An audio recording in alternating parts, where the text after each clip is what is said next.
প্রত্যাশিতভাবেই বিজেপিতে যোগ দিলেন সুস্মিতা দেব।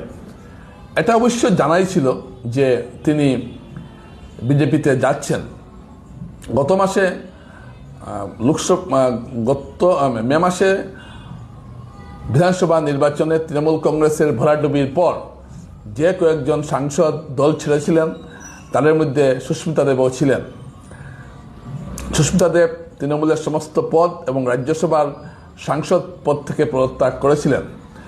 মূলত মুখ্যমন্ত্রী হিমন্ত বিশ্ব শর্মার মধ্যস্থতায় তিনি বিজেপিতে যোগ দিয়েছেন এবং তিনি একমাত্র সাংসদ যার সঙ্গে স্বরাষ্ট্রমন্ত্রী অমিত শাহর সরাসরি কথা হয়েছে। তিনি অমিত শাহর বাড়িতেও গিয়েছিলেন এবং তখন থেকেই ধারণা করা হচ্ছিল যে সুস্মিতা দেব বিজেপিতে যোগ দিতে পারেন। সুস্মিতা দেব নিজেও সেই ইঙ্গিত দিয়েছিলেন।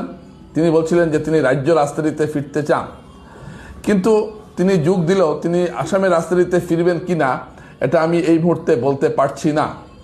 কারণ তিনি এমন একটা সময় বিজেপিতে যোগ দিয়েছেন যখন পশ্চিমবঙ্গে রাজ্যসভা নির্বাচনের 3টি আসন খালি হয়েছে।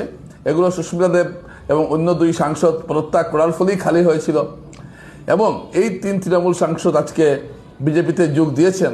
তাই রাজনৈতিক জল্পনা এরকম চলছে, হয়তো তিনি পশ্চিমবঙ্গ থেকে তার যে রাজ্যসভায় বিজেপির প্রার্থী হতে পারেন এবং ধরেই নেওয়া যায় তিনি আবার সাংসদ হচ্ছেন। এটা একটা ধারণা বলা হচ্ছে, কারণ না হলে তিনি আসামেই যোগ দিতে পারতেন বা দিল্লিতে যোগ দিতে পারতেন। যেহেতু তিনি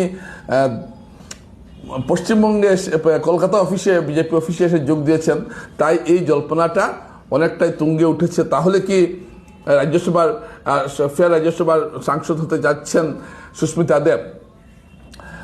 দর্শকরা, সুস্মিতা দেবের রাজনীতিতে এছাড়া অন্য কোনো উপায়ও ছিল না, কিন্তু তিনি যে বলছিলেন যে তিনি আসামের রাজনীতিতে রাজ্য রাজনীতিতে ফিরতে চান, এটা কিন্তু যদি তিনি রাজ্যসভায় নির্বাচিত হন বা টিকিট পান বিজেপির, তাহলে এটা কিন্তু হচ্ছে না, এটা নিশ্চিতভাবে বলে দেওয়া যায়। তবে রাজনীতি অসম্ভব কিছু নয়।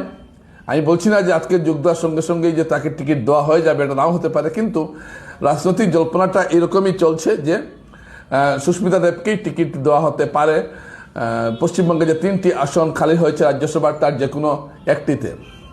এটা অবশ্যই এখন জল্পনা, কিন্তু আমার যেটা ধারণা বা যে রাজনৈতিক খবরগুলো পাচ্ছি তাতে এটাই প্রতীয়মান হচ্ছে যে সুস্মিতা দেব রাজ্যসভার টিকিট পেতে পারেন। অনেকে বলছিলেন যে লোকসভা নির্বাচনের জন্য তাকে হয়তো রাখা হয়েছে। 2029 লোকসভা নির্বাচনে যদি ডিলিমিটেশন হয়, বলাকে যদি 3টি আসন হয় তাহলে একটি আসনে তাকে প্রার্থী করা হতে পারে, কিন্তু সেটা তো আরও 2 বছর পরের কথা, 2.5 বছর পরের কথা। তাই মনে হচ্ছে রাজ্যসভা নির্বাচনে তাকে পশ্চিমবঙ্গ থেকে বিজেপি প্রার্থী করতে পারে। নমস্কার।